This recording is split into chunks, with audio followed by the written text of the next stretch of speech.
박혜진 74은 병실 천장의 둥근 조명을 오래 보았다. 담낭염 응급수술이 끝난 뒤였다. 겨울비가 간헐적으로 유리창을 때렸고 김태수 74는 의자에 등을 기댄 채 두 손을 모으고 있었다. 퇴직한 중학교 과학교사인 그는 은퇴 후 공방에서 낡은 라디오를 수리해 동네 사람들에게 나눠줬다. 혜진은 오래전부터 동네에서 문구점을 해왔다.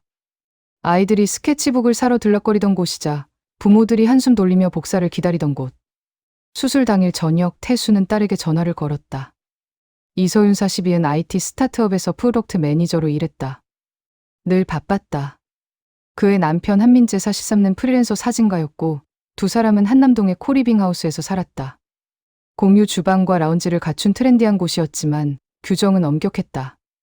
야간 외부인 숙박 금지, 방문자 등록 필수, 10시 이후 소음 제한.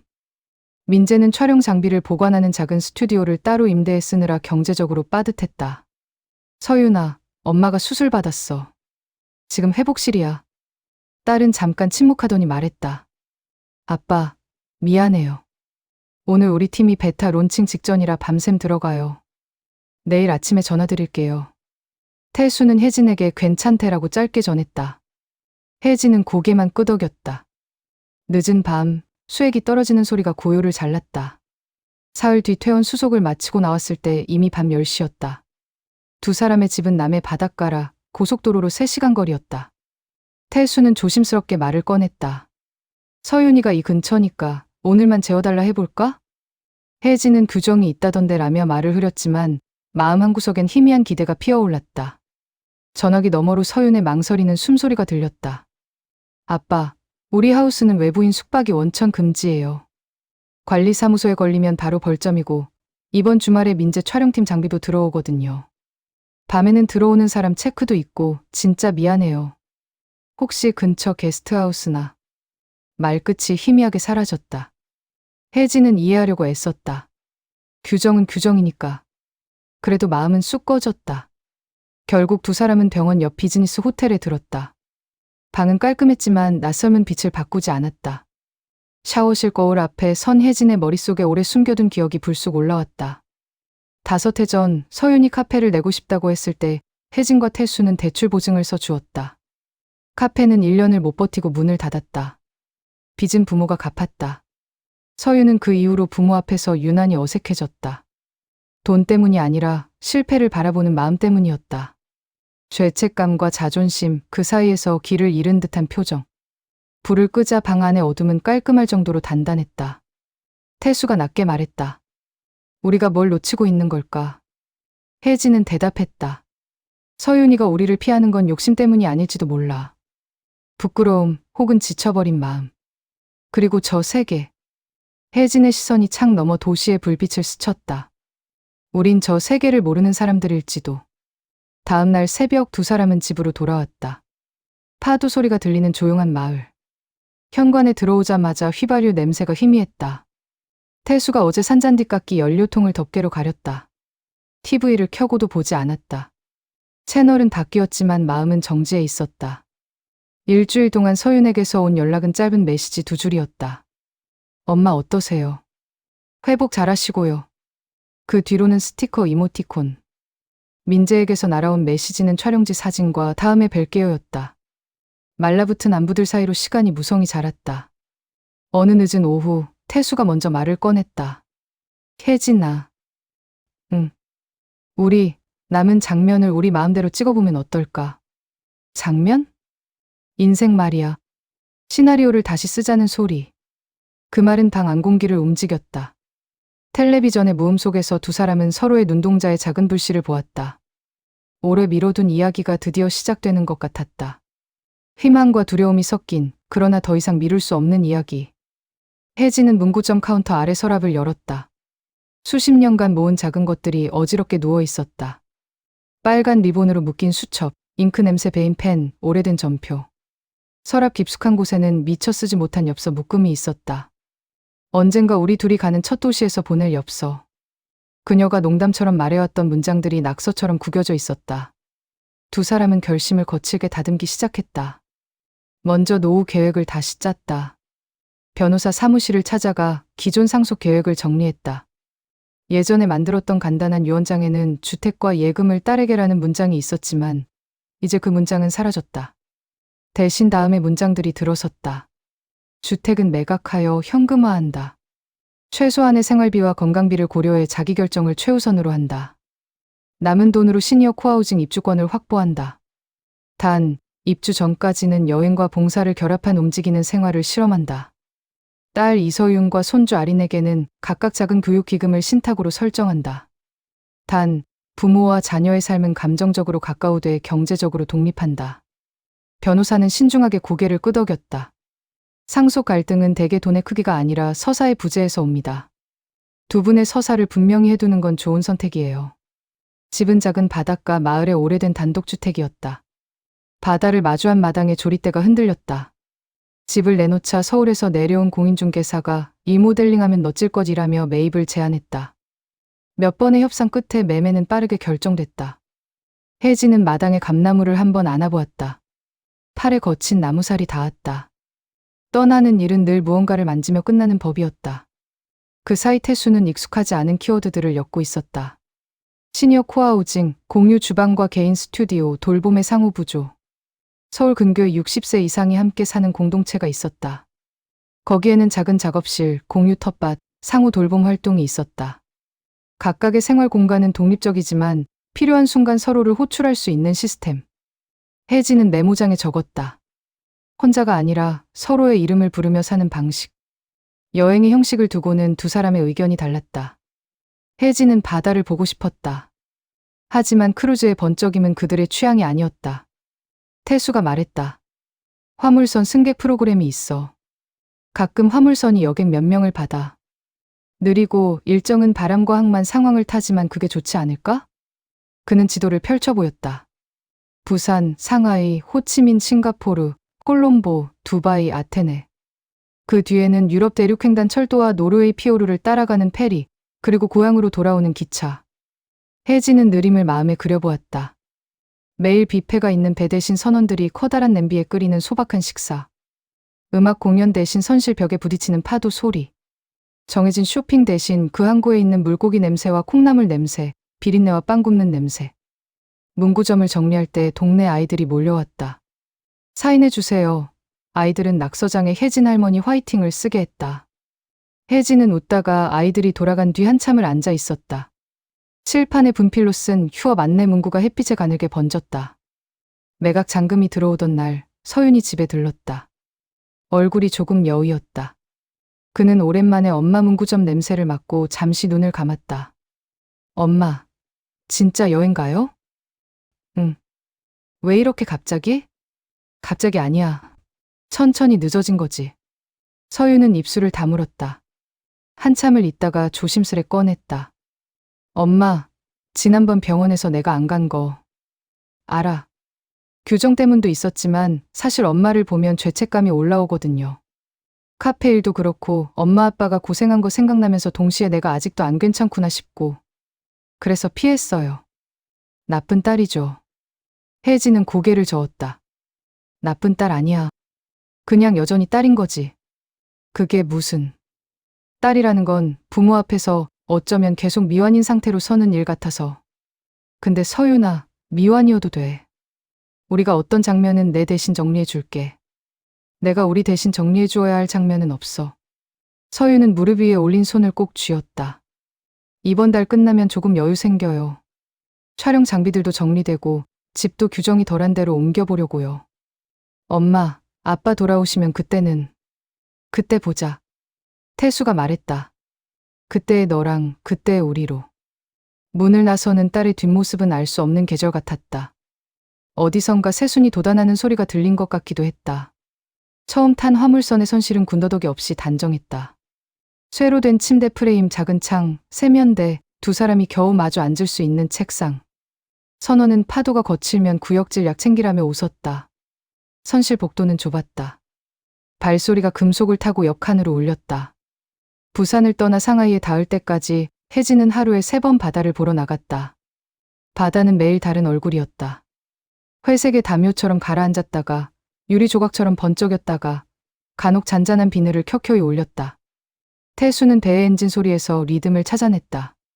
분당 92회쯤 하고 중얼거리면 혜진이 웃었다. 은퇴한 과학 선생의 습관은 여전했다. 호치민 항구에 닿은 날 배에서 내리자 습기가 전신을 감쌌다. 두 사람은 지도에 그려둔 노선을 따라 사위 없이 걸었다. 시장에서 쌀국수를 먹고 골목의 이발소 유리창에 비친 자신들의 얼굴을 보았다. 우리가 지금 몇 살 같아 보여?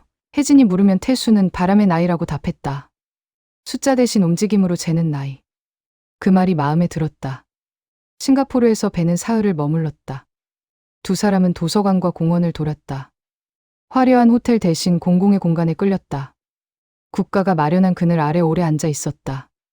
그늘과 물과 바람은 어디서나 여행자에게 가장 귀한 환대였다. 콜롬보로 향하던 밤, 태수의 휴대전화가 울렸다. 민재였다. 아버님, 혹시 수신음 끄실 수 있을까요? 지금 촬영 중에, 죄송요, 잘못 걸었어요. 통화는 금방 끊겼다.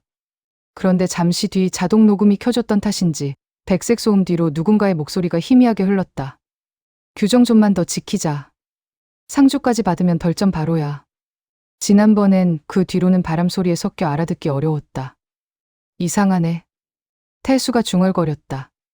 별일 아니겠지. 혜진은 그 녹음에서 명확한 메시지를 찾지 않으려 했다. 그러나 마음에는 작은 미늘이 걸렸다. 누군가를 잘못 대하는 데에는 대놓고 하는 잔인함 말고도 귀찮음과 두려움으로 밀어내는 종류가 있다. 그 미묘한 배척을 여러 번 겪은 사람만이 알아차릴 수 있는 결이 있다. 두바이 항에서는 사막의 모서리 같은 건물들을 멀리서 봤다. 태수는 반짝이는 유리를 오래 보지 못했다. 대신 현지 시장에서 작은 향신료 봉지를 샀다. 혜진은 문구점 주인이었을 때처럼 가게 사람과 눈인사를 나눴다. 손짓으로 이야기할 수 있다는 게 좋았다. 말이 적을 때 오히려 마음이 가벼웠다. 아테네에 닿았을 때 배에서 내리자 공기가 꿀처럼 따뜻했다. 두 사람은 항구 마을에 페리표를 끊어 근교 섬으로 갔다. 작은 교회 앞에서 젊은 부부가 웨딩 사진을 찍고 있었다. 그 모습을 보며 혜진은 어쩐지 딸 생각이 났다. 우리 때는 스튜디오에서 배경 천 앞에 섰지. 마음속으로 중얼거리자 태수가 말했다. 여보, 서윤이가 우리 앞에서 울던 날 사실 더 하고 싶은 말이 있었어. 뭐? 우리는 내 실패를 용인하는 사람들이라고. 내 실패가 우리 실패가 아니어도 너를 밀어내는 근거가 된 적이 없다고. 그런데 그 말을 못했네. 혜진은 고개를 끄덕였다. 우리도 실패했잖아. 엄마 아빠 역할을 잘 못한 날이 수없이 많았지. 응. 그런데 실패했다고 해서 서로를 피하면 실패가 오래 눌러붙더라. 그래서 우리가 떠난 거니까. 그래. 실패가 눌러붙은 자리에서 조금 떨어져 보려고. 그날 밤 섬의 작은 숙소에서 둘은 동시에 잠에서 깼다. 창문 밖 별빛이 마룻바닥을 닿았다. 혜진은 베개를 높여 앉아 속삭였다. 우리 돌아가면 코하우징은 바로 입주할 수 있을까? 대기 명단이 있대. 다행히 매각 대금이 들어왔으니 우선권을 받을 수 있대. 좋아. 혜진은 미소 지었다. 그리고 한 가지 더. 응? 문구점에서 남은 이익 일부로 동네 아이들 장학금 만들고 싶어. 돈으로 크게 도울 수는 없지만 스케치북 한 권값이 없던 아이가 없었으면 좋겠어. 좋지. 태수가 손을 맞잡았다. 유럽 대륙에서의 마지막 정류장은 바르샤바였다. 전쟁과 복원의 도시. 박물관 앞 벤치에 앉아 두 사람은 관광지도 반, 서로의 얼굴 반을 번갈아 보았다.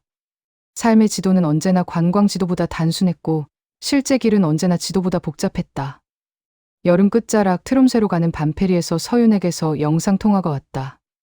딸의 얼굴은 놀랍게 편안했다. 눈 밑에 그늘이 조금 옅어졌고 말수가 줄었다. 오랜 시간 격투한 사람이 잠시 숨을 고르는 얼굴. 엄마, 아빠. 어딘가요? 해가 지지 않는 도시로 가는 중. 태수가 답했다. 멋져요. 서윤은 웃었다. 저 오늘 촬영 끝나고 민재랑 많이 이야기했어요. 우리가 규정 핑계로 사람에게 무심했다는 거. 사실 우리 집이 숙박 금지인 것도 맞지만 그때는 내가 더 당신들 가까이 가는 게 겁나서 제일 쉬운 이유 뒤에 숨었어요. 휴대폰 화면의 빛이 혜진의 손등에 사각형으로 내려앉았다. 서윤은 말을 이었다. 엄마, 카페 얘기요. 내가 비제기를 입에 올릴 때마다 엄마 표정이 걱정으로 얼어붙는 걸 보기가 싫었어요. 그 표정이 내 실패를 영원히 규정하는 것처럼 느껴졌거든요. 그래서 도망쳤어요. 그런데 도망치면 죄책감이 자라더라고요. 혜진은 잠깐 침묵했다. 우리는 내 빚을 보면서도 내 얼굴을 보고 있었어. 그걸 이제야 조금 알겠어요. 민재도 화면으로 인사했다. 장인어른, 장모님. 그때 하우스 규정 핑계 댄 거 제 책임도 커요. 촬영 일정이 꼬여서 머리가 복잡했는데 솔직하게 이러이러한 상황이라 미안하다. 다른 도움을 찾자고 말했어야 했는데. 죄송합니다. 태수는 고개를 끄덕였다. 그래. 너도 아직 길을 배우는 중이지. 통화를 끊고 혜진은 북쪽 하늘을 올려다보았다. 휘뿌연 구름 틈으로 별이 보였다. 그날 밤 그녀는 길게 잠을 이루지 못했다. 몇 시간 뒤 페리가 항구에 닿을 무렵 태수의 휴대전화가 울렸다. 짧은 통화였다. 고등학교 동창의 부고. 그는 인생이 생각보다 자주 끝나더라라고 중얼거렸다. 혜진은 그의 손을 잡았다. 부고는 언제나 남은 자를 움직였다. 그날 저녁 두 사람은 젊은 여행자 커플과 같은 식탁에 앉았다. 커플은 자신들의 세계 일주 계획을 제잘거렸다. 혜진은 경청하며 오래된 설렘과 새로운 유연함이 섞이는 걸 느꼈다.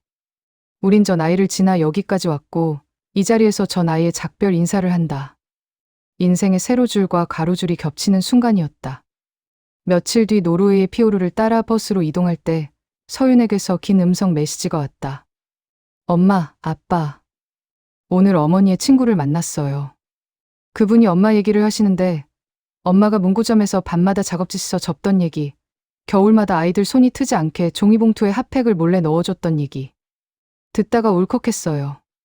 내가 내 이야기만 하느라 엄마 이야기를 다 잃어버렸다는 걸 알았어요.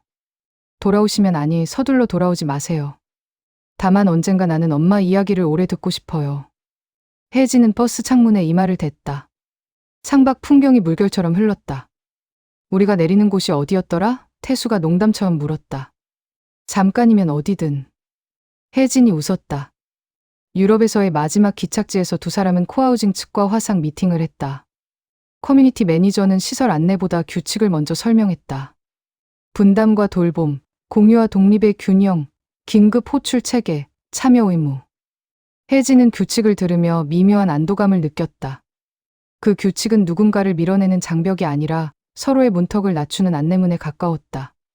한국에 돌아오는 길, 기차 좌석에서 혜진은 빨간 리본으로 묶은 수첩을 펼쳤다. 서랍 속 빨간 리본 이제 바람에 묶는다. 그녀는 그 문장을 적고 한참 동안 펜 끝을 흔들었다. 창밖으로 유럽의 들판이 펼쳐졌다. 계절의 경계가 모호한 풍경. 여름이 가을을 품고 가을이 겨울을 예고하는 시간. 태수는 옆자리에서 눈을 감고 있었다. 그의 손은 혜진의 손 위에 가만히 얹혀 있었다. 두 사람은 말없이 서로의 온기를 느꼈다. 부고의 무게도, 딸의 고백도, 앞으로 시작될 새로운 삶도 모두 이 손의 온도 안에 있었다. 기차가 정차역에 멈췄을 때 혜진은 수첩을 덮었다. 다음 장은 비어 있었다. 그 빈 페이지가 두렵지 않았다. 오히려 기대되었다. 채워야 할 것이 아니라 채워질 것들이 기다리고 있는 페이지. 가을 초입, 인천항에 배가 들어왔다. 부두에 서 있던 서윤과 민재, 그리고 아린이 달려왔다. 아린은 할머니, 바닷물 맛 어때요? 하고 물었다. 혜진이 짜란히 아주 오래된 맛이라고 대답하자 아이가 웃었다. 서울 근교 코하우징 단지는 생각보다 활기가 있었다. 세탁실 앞에서 동네 이야기가 오갔고 공유 주방에서는 누군가 김치전을 뒤집었다. 무엇보다 마음에 든 건 호출벨이었다. 위기 때만 누르는 것이 아니라 혹시 오늘 산책 같이 가실 분? 같은 가벼운 호출에도 쓰였다. 부르면 오는 사이. 부르지 않으면 각자의 방에서 자기 할 일을 하는 삶. 입주 첫 주, 혜진은 공동 텃밭에서 팔을 뽑아달라는 호출을 받고 나갔다. 태수는 전동 드릴 소리가 새어나오는 공유 작업실에 들어가 고장난 의자를 고쳤다. 저녁에는 입주자 모임에서 각자의 최근 배운 것을 이야기하는 시간이 있었다. 혜진은 말했다. 바다의 속도는 우리가 생각하는 것보다 느리거나 빠르지 않아요. 늘 자기 속도로 흐르죠. 사람도 비슷하더군요. 누군가 박수를 쳤다. 며칠 뒤 서윤이 도시락을 들고 찾아왔다. 그는 코리빙 하우스를 정리하고 작은 투룸으로 옮겼다. 규정집 대신 화분과 책이 들어온 집. 그는 조심스레 말했다. 엄마, 우리 예전 얘기를 아주 오래 하자. 필요하면 멈춰가면서. 혜진은 웃으며 말했다. 좋지. 단, 우리 여기 규칙 하나만 추가하자. 뭔데요? 말하는 사람보다 듣는 사람이 한 번 더 고개를 끄덕일 것. 둘은 큰 소파에 나란히 앉았다. 첫 화제는 빛도 상속도 아닌 카페에서 팔던 레몬 파운드 케이크였다. 잘 팔리지 않았지만 서유는 그 케이크를 사랑했다. 그 사랑은 실패가 아니었다. 실패와 사랑은 다른 가게에서 팔려야 하는 것. 혜진은 나중에 메모했다. 사랑을 실패로 오해하지 않기. 그 무렵 동네 도서관에서 노년의 글쓰기 프로그램을 열었고 혜진은 거기서 자신의 첫 짧은 칼럼을 발표했다. 제목은 경계의 온도. 우리의 경계는 정해진 선이 아니었다. 우리는 경계를 옮기며 살았다. 어떤 날은 아주 따뜻한 경계, 어떤 날은 차가운 경계. 이제 우리는 우리가 원하는 온도로 경계를 데운다. 낭독이 끝나자 청중의 한 사람이 물었다. 따님과의 경계는 어떤 온도인가요? 혜진은 대답했다. 마시기 좋은 온도의 차 한 잔 같아요. 너무 뜨겁지도 식지도 않은. 태수는 코하우징 내에서 라디오 수리 워크숍을 열었다. 젊은 자원봉사자들이 찾아와 낡은 다이얼을 만지며 웃었다. 그는 옛날 학생들에게 했던 농담을 재사용했다. 라디오는 바늘 하나로 세상을 찾는 기계야. 모두가 웃었지만 농담은 진심이었다. 가끔은 서윤과 민재가 아린을 데리고 와 코하우징 공원에서 한나절을 보냈다. 아이는 호출 벨을 누르고 싶어 했고 어른들은 빈 호출에 다 같이 등장해 놀라움의 환호성을 냈다. 모두가 아이에게 내가 부르면 우리가 와라고 말했다. 아린은 그 말을 오래 기억하고 다음번엔 할머니, 나도 너를 부를게요라고 했다. 한겨울, 혜진은 잠에서 깨 창밖 눈을 보았다. 그의 첫눈이었다. 그녀는 조용히 붓과 종이를 꺼냈다. 문구점을 닫을 때 마지막으로 챙겨나온 고급 도화지 중 하나였다. 오늘은 서윤에게 편지를 쓰자. 그녀는 천천히 적기 시작했다. 서윤아, 너의 실패가 너를 다 설명하지 않는다는 걸 이미 세계는 알고 있더라. 나는 이제 너를 설명하려고 하지 않을 거야. 너도 나를 설명하지 않아도 돼. 다만 우리가 서로를 부르면 오는 사람이면 좋겠다. 편지를 봉투에 넣고 빨간 리본으로 묶었다.